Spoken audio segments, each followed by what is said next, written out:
ស្ដីបងប្អូនអរគ្នានេះគោថ្មីតែមិនទិញចូល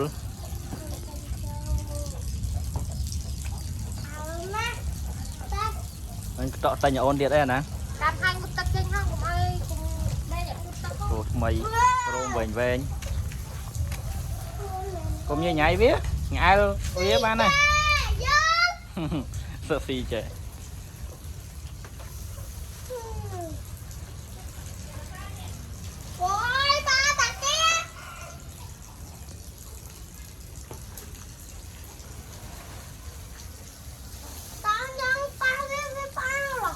វាញ៉ាំខ្មៅនៅប៉ះវាទៅអីហ៎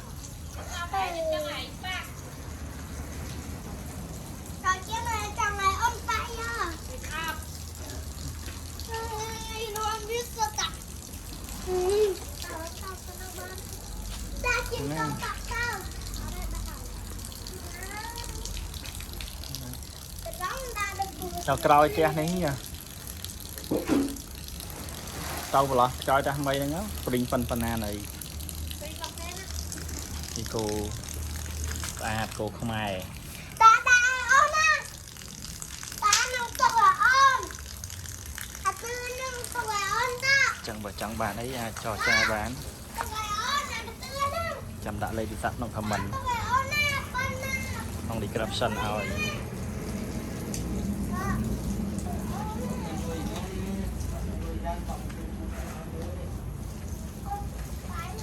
ចឹងវីដេអូហ្នឹងមានតែប៉ុណ្្នឹងទេអរគុណច្រើន